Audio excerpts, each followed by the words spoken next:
Hey everyone, and welcome back to Investing Talk Podcast. Today we are breaking down some major news in the hotel world.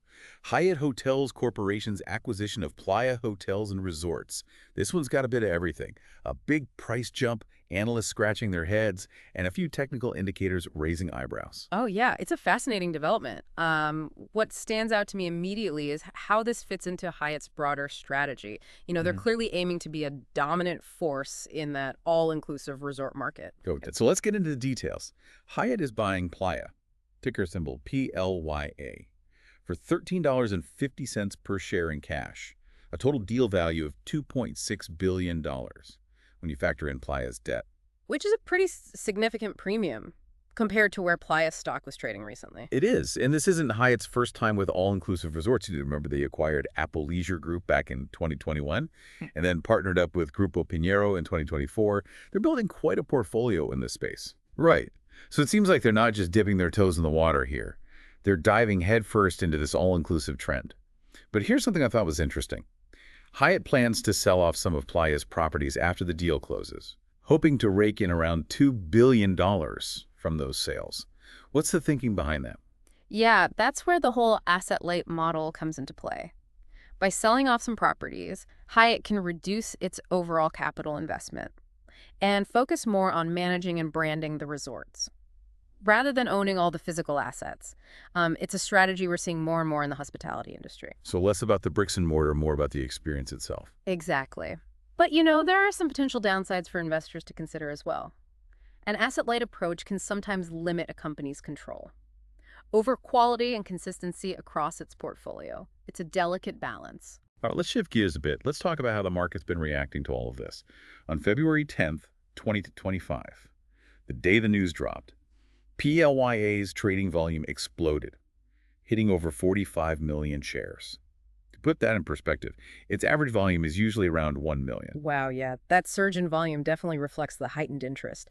And the stock price jumped up as well, but it's been bouncing around in a pretty narrow range between $13.18.5 and $13.25 to be exact. Okay, so some volatility, but nothing too dramatic yet. Right. But here's where things get a little more complex. Technical indicators, like the Relative Strength Index, or RSI, are suggesting that PLYA might be overbought. Now, RSI measures the magnitude of recent price changes to evaluate overbought or oversold conditions in a stock.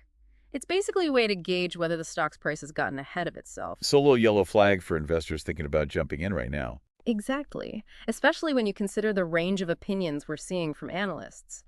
Some forecasts are calling for a significant drop in PLYA's price in 2025, an average estimate hovering around $5.48.62. That's a pretty steep decline compared to the acquisition price. Wow, that's a big difference.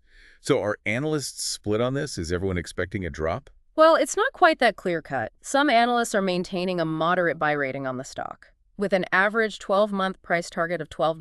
Okay, so a bit more optimistic. Yes, but even within that moderate buy group, individual price targets range from $8 all the way up to $14. So there's quite a bit of uncertainty, even among those who see potential upside.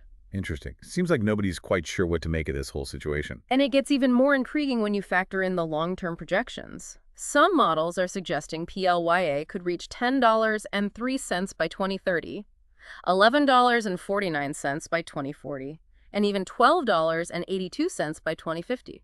Okay, so those projections are painting a much rosier picture Yeah. than some of those short-term forecasts. It's like everyone's looking at the same data, but coming to very different conclusions. Yeah, well, that's the challenge of investing, isn't it? Multiple perspectives, and the future's never set in stone. I think what's crucial is that we try to separate the signal from the noise, identify the key factors that will truly drive PLYA's performance, and then make informed decisions based on our own individual risk tolerance and investment goals. I like that, separating the signal from the noise. So help us out here. What are some of those key factors that investors should be paying close attention to when it comes to PLYA? Yeah, well, first and foremost, I would keep a close eye on how Hyatt integrates Playa into its existing operations.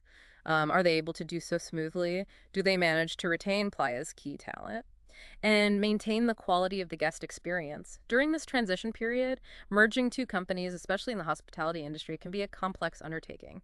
Cultural clashes and operational hiccups can definitely impact a company's performance post-acquisition. Right. Integration isn't always seamless. Exactly. Another critical factor to watch is how Hyatt handles those property sales. Which properties do they choose to offload? What kind of prices are they able to get for them?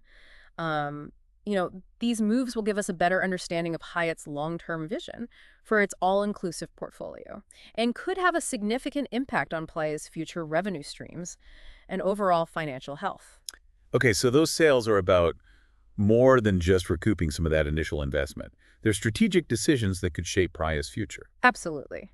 And we can't forget about the broader context. We need to pay attention to what's happening in the all-inclusive travel market as a whole.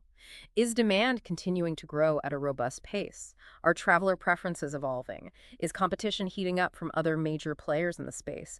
If the all-inclusive trend cools down or faces significant headwinds, it could impact even the most well-managed companies. So even if Hyatt executes its strategy perfectly, external factors could still throw a wrench in the works. Yeah, that's the reality of investing. There are always factors outside of our control.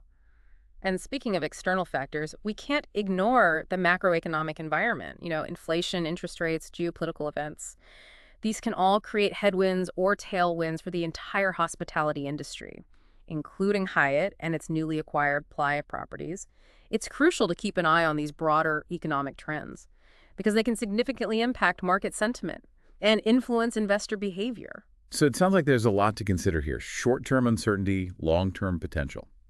A mix of internal and external factors all swirling around. It is a complex situation, but that's what makes it so interesting, right? As investors, we're constantly trying to make sense of these complex situations, evaluate the potential risks and rewards, and make decisions that align with our own investment goals. I think this is a situation that really requires careful consideration and a balanced perspective. Definitely seems like PLYA is a bit of a wild card right now. Yeah. High potential for reward, but also considerable amount of risk. Yeah, that's a fair assessment. There's no easy answer, no guaranteed outcome. Yeah. Um, Investors need to weigh their own risk tolerance, their investment goals, and their time horizon very carefully when making decisions. What might be a great opportunity for one investor could be completely unsuitable for another. So what's the key takeaway here for our listeners Hmm. who are maybe interested in PLYA or just following this kind of market development? I think the most important thing is to approach the situation with a healthy dose of skepticism and to do your own due diligence. Don't just jump in based on hype or headlines. Dig into the details, consider the multiple perspectives, and make informed decisions based on your own individual circumstances. Okay, so let's recap a bit what we've learned today. Sure. Hyatt making a big splash in the all-inclusive market with this acquisition of Playa Hotels and Resorts. $2.6 billion. Yeah, they're really betting on that continued growth of this sector, positioning themselves to be a major player. But there's also being strategic with this asset-light approach, selling off some properties to free up capital, streamline their operations. It's really sparked a lot of discussion and debate about the long-term implications of this. Absolutely. I mean, even just looking at the market reaction, it's a mix of excitement and caution. We saw that huge spike in trading volume for PLYA when the news broke, but the stock price has been fluctuating in a pretty tight range. And then there's those analyst opinions. They're all over the map. Yeah, they are. Some predicting a pretty significant drop, others maintaining a more optimistic outlook. It's a real head-scratcher for investors trying to figure out where PLYA is headed. Yeah. Here we And then you throw in those long-term projections, it adds another layer of complexity.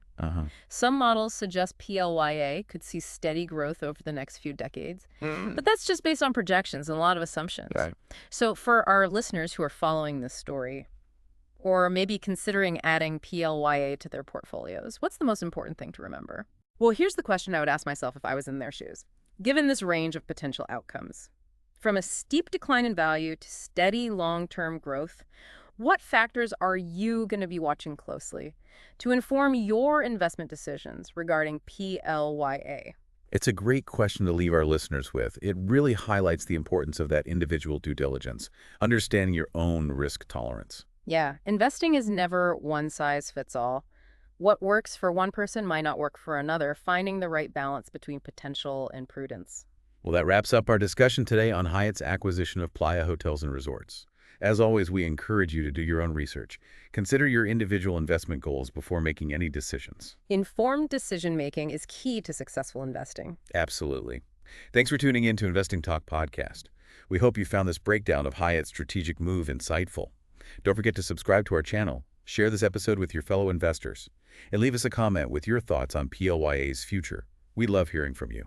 Until next time, stay informed, stay curious, and stay invested.